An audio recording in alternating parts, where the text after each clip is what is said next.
Assalamualaikum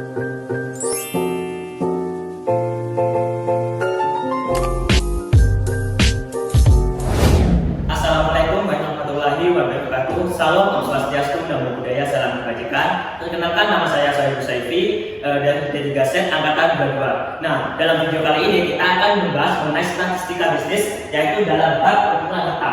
Nah, apa sih ukuran peta itu? Nah, dalam ukuran peta itu ada tiga, yaitu ada kuartil, ada desil, ada kustil. Dan di mana kita akan membahas tiganya itu. Nah, apa sih bedanya itu? Nah, dalam statistika bisnis ini kita bisa menghitung analisis keuangan kita pada saat kita menghitung laba, rugi. Kita tahu bahwa mana aja sih kita labanya itu pada tahun kapan. Kita bisa menghitung letak atau batas-batasnya, begitu teman-teman. Nah, untuk mengetahui lebih lanjut kita next slide ya.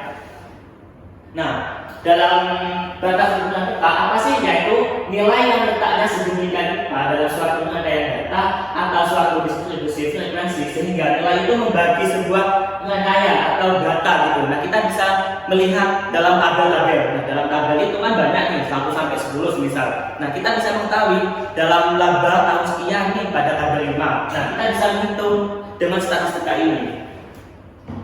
Nah, salah satu contohnya itu adalah kuartil atau K1 paduan 3. Nah, kita bisa melihat dalam tabel ini. Jadi kuartil itu dibagi menjadi 3, yaitu Q1, Q2, dan Q3. Nah, apa yang dimaksud dengan Q1, Q2, Q3? Nah, ini merupakan batas atau titik suatu data yang akan dihitung nantinya, yaitu nilai yang membagi serangkaian data atau suatu distribusi dengan demikian terdapat 3, yaitu Q1, Q2, dan Q3. Nah, next slide. Nah, bagaimana kita menentukan Q1, Q2, Q3-nya? Yaitu ada kuartil data yang belum dikelompokkan. Jadi, kuartil itu dibagi menjadi 2, yaitu data yang belum dikelompokkan dan data yang sudah dikelompokkan. Nah, kita menghitung data yang belum dikelompokkan. Nah, dalam menghitung ini yaitu ada rumusnya, yaitu letak I1 sama dengan I N plus 1/4. Nah, I ini adalah K1-nya. Apa kita menghitungkan apa? Menghitung K1, K2, K3 gitu. Nah, N ini adalah bayangan data yang dimana kita dalam soal mau diminta apa datanya gitu. Nah, lalu ada plus 1 dan plus 4. Nah, kita langsung ke contoh soal. Nah, contoh soalnya yaitu ada nilai deposito dalam satu akad 11 deposito telah disusun sebagai berikut, yaitu ada 18, 19, 20, 23 sampai 36. Nah, maka tentukanlah nilai K1-nya dan K2-nya. Nah, sebelum kita menyelesaikan soal ini, kita data-data 18 sampai 36 itu kita lakukan terlebih kecil dahulu, lalu kita menghitung letak K1-nya, K2-nya, dan K3-nya. Nah, kita hitung ya dalam soal ini, yaitu menentukan letak K1, yaitu LK1. Nah, di sini mengetahui N adalah 11. Jadi N itu bayangan data, yaitu 11. Kita menghitung ada 18, 19, 20, 23, 24 sampai 36 itu jumlahnya ada 11, sehingga N atau bayangan data itu ada 11. Lalu I-nya, nah I itu adalah K, yang dimana kita itu mau menghitungkan beberapa K1, K2, K3, yaitu dalam soal ini menjelaskan atau diminta K1-nya.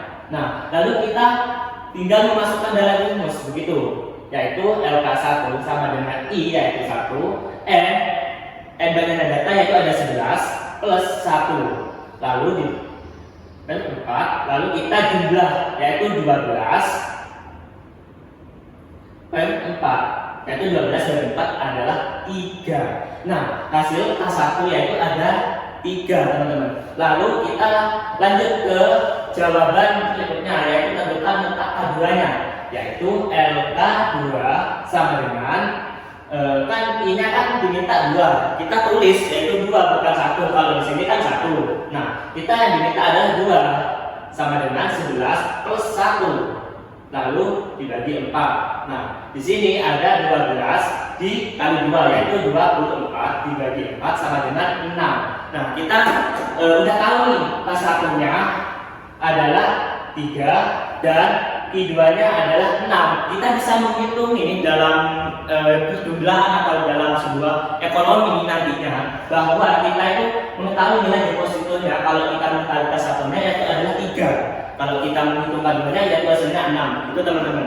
Nah, kita next slide yaitu ada berarti data yang telah dikelompokkan. Nah, kalau sebelumnya itu kan belum dikelompokkan. Nah, untuk menghitung data yang telah dikelompokkan ini yaitu ada 2, yaitu menentukan letaknya dulu.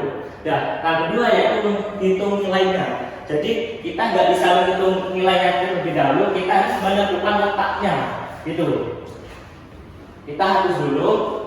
Nah, dalam rumus data yang telah dikelompokkan yaitu ada L K X sama dengan X plus N 4. Nah, dalam rumus ini lebih sederhana gitu ya teman-teman. Lalu habis menentukan letaknya kita menghitung. Nah, bagaimana sih rumus menghitung nilainya? Yaitu adalah Kx sama dengan Lx plus Lkx minus Fjx plus J per Fkx.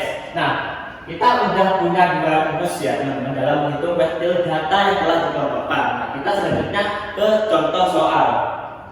Nah, dalam contoh soal ini yaitu ada omset penjualan 70 toko dari sebuah komplek pertokoan di kota Denpasar, Bali. Nah, maka hitunglah K1-nya.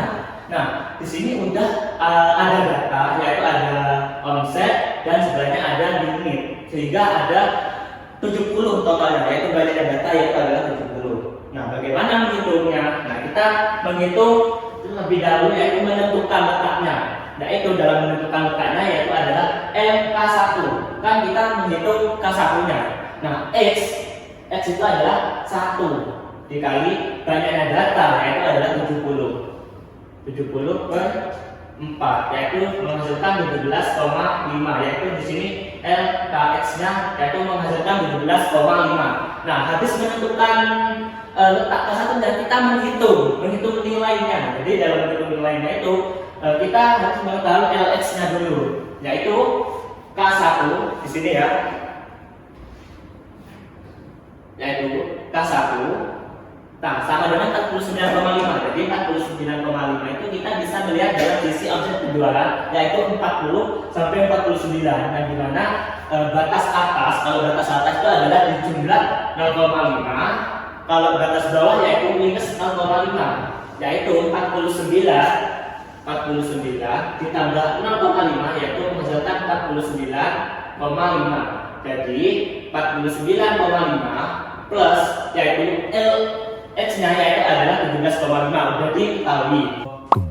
Nah, udah diketahui yaitu LX-nya adalah 17,5. Nah, kita tinggal masukkan LX-nya yaitu 17,5 minus 12. Nah, 12 ini adalah FT-nya atau frekuensi distribusi yaitu menghasilkan 12. Lalu FK-nya yaitu adalah 13, bagiannya frekuensi yaitu 13. Nah, lalu T ini merupakan panjang kelas atau interval kelas yaitu 10. Nah, bagaimana kita mengetahui panjang kelasnya yaitu adalah 10? Yaitu 20 ke 29. Nah, kita ambil kita hitung 20, 21, 23, 24, 25, 26, 27, 28, 29. Nah, itu ada 10. Jadi kelasnya yaitu ada 10.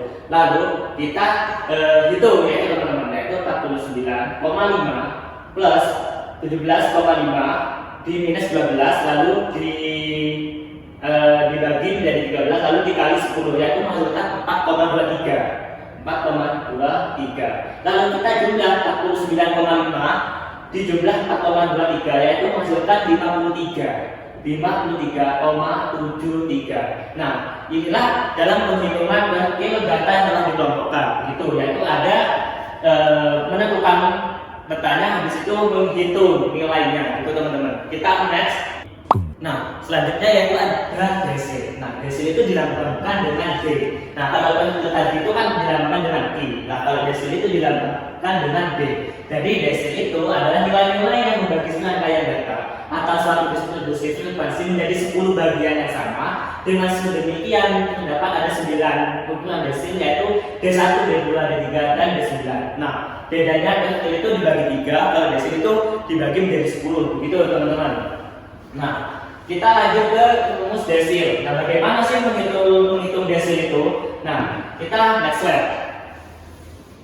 Nah, kita kalau menghitung desil itu ada data yang belum dikelompokkan, ada data yang sudah dikelompokkan, sama dengan yang itu tadi. Nah, gampangnya di sini lebih simpel, yaitu LDX atau letak desil. LDX itu adalah letak desil sama dengan X n plus 1 per 10. Sama, X itu adalah desil keberapa, sama n itu badannya data. Jadi kita menghitung desil itu bagaimana, ya ini rumusnya lebih simpel gitu.